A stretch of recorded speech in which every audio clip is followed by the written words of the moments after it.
Hey guys, now we're going to go over how to walk through Strive and set your professional development goals for the year. So I'm back at the main page and I'm actually logged in as me. So I'm going to click on Strive. If you are a returning teacher and you have goals, I know we had this issue last year. If you have goals still kind of lingering in your account, there are different ways to get rid of them. I'm going to go ahead and show you that before I jump into the process for the new teachers. You'll see I submitted a goal down here. I just called it test. I'm going to go ahead and click on my goals tab. If you'll look at the color of the little building, mine's orange next to test, it kind of tells you a little bit about that goal. Right now, mine is orange because I've submitted it. Obviously, it hasn't been approved because I'm just doing a practice goal. So I'm going to click on it. If it had been approved and you are finished with that goal, there would be another button right here next to copy to new goal called complete. If you have the option to click complete, I always say click complete. It's kind of a tongue twister. What that's going to do is it's going to give you the option to archive your goal. That way we're not really deleting it. It's still there, but it's kind of out of your way for the next school year. Mine has not been approved because it was just a test goal. So what I'm going to do to clear up my goal is just click delete.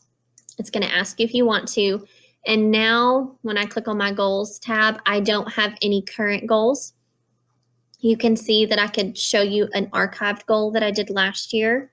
So you can always get to those goals. Once you've clicked complete on them, they're going to go to your archive goals. That way they're out of the way. And the principal has to click something on their end too for you to complete them and archive them. And I'll make sure they know how to do that as well. All right, going back to starting with your new goals.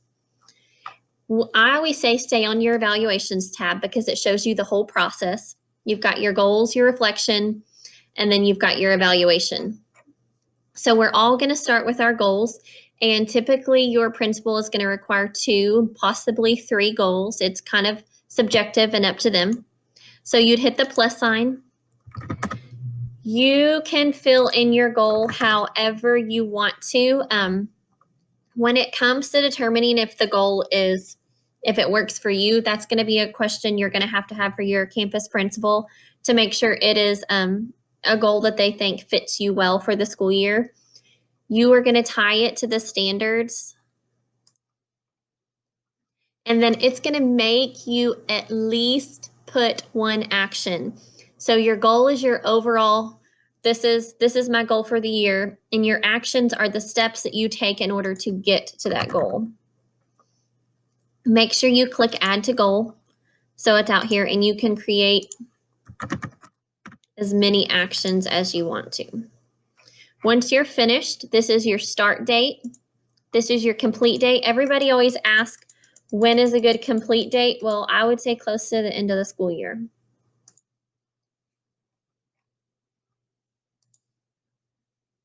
So now that I've clicked that, that does not mean my goal has been submitted to my campus principal yet. I'm still in the edit mode, so I can change it. I can save it. If I just click save, that does not send it to my principal. I have to click submit for approval. Now, when I click close, you notice that this word says submitted. If you wanted to save it and work on it later, it would come back as unsubmitted. And then you can just click on it or click on your goals tab and click inside of it and work on it again. You can add your next goal here as well. And then you also have the option up here to look at any of your archived documents as well. If you have any questions over how to set your goals, how to submit your goals, or even how to clean up your goals from the year before, just fill that in on the Google form and I will get back to you as soon as possible.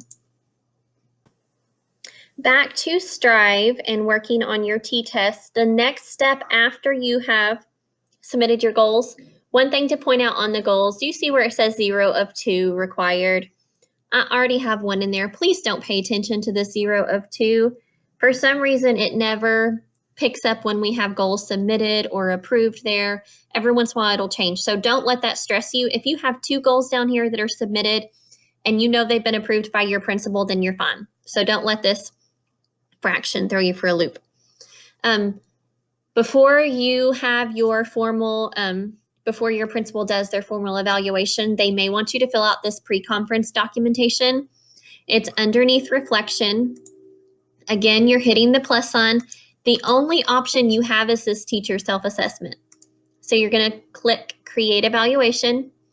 And this is where you're filling out all the information about your lesson for your appraiser to come in and look for. This kind of gives them an overview of what your lesson is going to look like, and anything that they would need to know before they come into your classroom.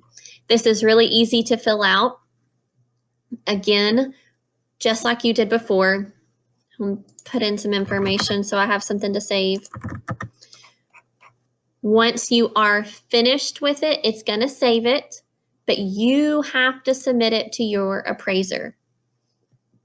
This is now allowing them to look at this documentation once you've clicked submit to appraiser. You can still come down here and look at it, but now it's kind of like, okay, the ball's back in their court. It's their turn to look at that teacher self-assessment and decide when they're going to come do your formal evaluation in your classroom. If you have any questions over the teacher self-assessment, please let me know. The last thing that you would have with your TESS evaluation with your administrator is going to be underneath your evaluation. So after they have filled out all their information from evaluating you, you are going to sign your summative, I believe. So once they have done it, it says 0 required. You're not going to have access to this because this is something they have to do on their end. Once they are finished, it's going to have an option down here for you to click on it and be able to sign your documentation saying if you agree or disagree. I want to show you one thing because I got a lot of phone calls about this when everybody was trying to sign their evaluations. At one point, it asks you your security question. So I'm going to back step into the front of the application menu and show you how you could change that. So if you click change application, it brings you back to this main screen. At the very top right-hand corner, it says profile. If you will walk through these steps and pick your role, you are going to come to this section, which is your security question. This is the moment where you can pick whichever one you want to. Typically, I think everybody starts with their childhood nickname, and you can put the answer to your security question here. Once you save it and you're back in Strive and you're going to sign your evaluation, that is going to be the answer that you would use in order to electronically sign it. A lot of people were confused because if you set up your account years ago, like most of us did, you don't remember what you put there. But you have the capabilities to change that when it comes to doing your electronic signature. If you have any questions over this process, I know you really won't sign your documentation towards the end of the school year, or at least the end of the first semester, but just give me a call and I will help you, or you can fill out the Google form below. Thanks.